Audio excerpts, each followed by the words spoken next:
I'm here at Women in New Energy in Aberdeen with Pippa, a DNV degree apprentice. You've just come off stage with my boss, Dave Lord. How have you found it? Yeah, it was really good. I was really happy that I could kind of share my experiences, especially with like the apprenticeship route and just kind of being a young woman in engineering with all the young people out there. It was great. And you touched on in the discussion there about how maybe the industry's a little bit more diverse than you thought it was. When you first started studying, when you first started doing your apprenticeship. However, there are still times when you are the only woman or one of two women in a team. So, first of all, I'd like to touch on how diverse did you think the industry was, and how much further does it need to go?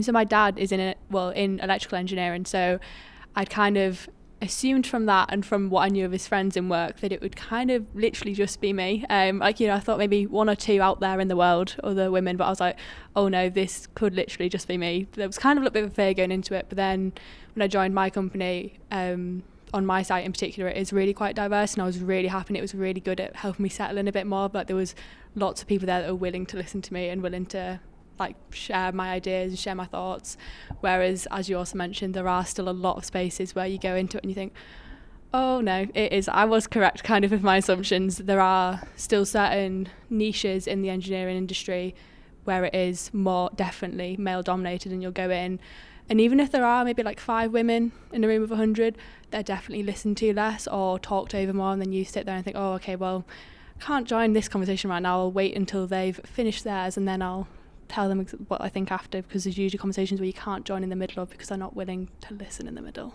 if you know what I mean. That's quite interesting, because when we speak about engineering, we speak about it as, engineers are problem solvers, right? And if you've put together a team to solve a problem, how do you solve that problem if half the team, or maybe in some instances a fraction of the team aren't being listened to? Is that something that, do you find that teams that are more diverse are more efficient in delivering?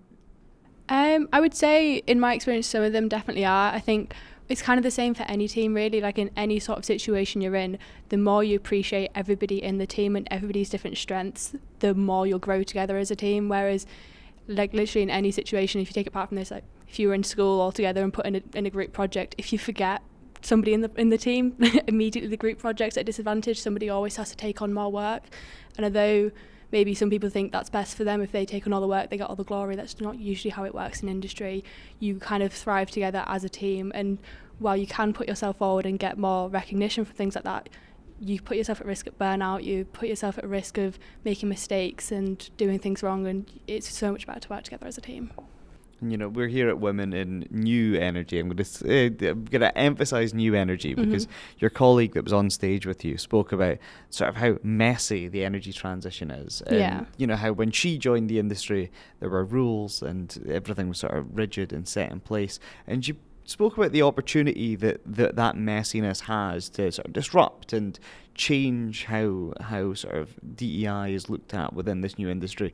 As you're entering your career, do you see that as an opportunity? Do you see that messiness on the energy the energy transition side of things, and do you see that as an opportunity, or was that news to you when you were hearing your colleagues say that? I think when I first very originally joined, because I joined straight out of school, I didn't know exactly what it should look like anyway, so I didn't think it was messy.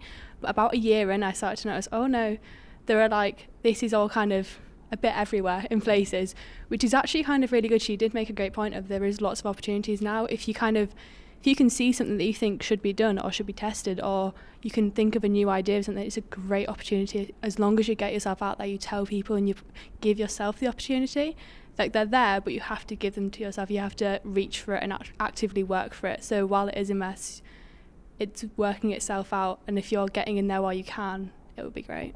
But how difficult is it when you are in a group that maybe you are one of the few people who look like you in the group? Is it easy to sort of say, well, tell you what, I do have an idea. I know everything's a bit up in the air right now, but I could maybe suggest something. Is that something that's... I think it takes confidence. I really hated it at the start, and I really didn't do it, and I'm still not doing it probably as much as I should now, but you have to back yourself. You have to know that because as long as you believe in yourself and back yourself, think, no, this is I'm right about this, this is actually a good idea. And even if it's not a great idea, it's still an idea, which a lot of people sometimes aren't putting forward anyway. And without any ideas, you're not going anywhere. No transition would ever happen without any ideas. So you just have to be like, well, no, this is an idea. Everybody has them. I might as well put mine forward. But no, it is. There are certain rooms it's more difficult than others, but it is definitely still a challenge. And you just have to really think, no, this is a good idea to put my idea forward. And, you know, coming back to a point that your colleague made, you know, around it sort of brought into sharp focus some ideas that I've had about diversity, which is, you know, she mentioned the table is small, we need to make it bigger. And I think that's something that often needs to be, you know, discussed more. Because I think when people think of, oh, well, we need more women in the industry, you know, there's a lot of guys in industry that maybe, you know, looking for work and they've got experience, and they go, well, hold on a minute, I'm looking for a job, and if we're diversity hiring, does that mean I don't have a job? Is that when it comes to making the table bigger, is the energy transition the right time to be saying, well, no, look at the breadth of opportunities, we need everyone to be able to contribute their ideas and make sure that we come to the solutions we need? I think so, yeah, because I think the more people in the area that kind of know what's going on, the better. So no matter who they are, as long as they know or have the willingness to learn and the willingness to share, I think they should be there. So although at the minute, obviously it's more men, well, we're not saying they shouldn't be there. They know and they understand, and so we want them there. We want people that know and are happy to share and happy to learn and happy to grow with everybody. And then also it's just kind of giving the opportunity to people that feel they weren't accepted there. So anybody that felt they weren't accepted, no matter who they are, what they were, as long as they want to know, want to share and show the willingness, they should be there. They should feel welcomed to give their ideas and contribute to the conversations. And you know, I've got one last question for you. Yeah? We've just finished all the morning sessions. Big question. Yeah. What was your key takeaway? I think it was just kind of somebody said about like a tribe, and I don't even, maybe it was a beta that I was talking I think it was. with. I've taken a note about the importance of finding your tribe, and I was going to ask, have you found your tribe? I think I'm definitely finding it, yeah. I think as long as you surround yourself with the right people and make sure you are making these connections with everybody and feeling like you're not alone in the industry, that is the main part, I think, for me. It's the main takeaway that I took from this morning.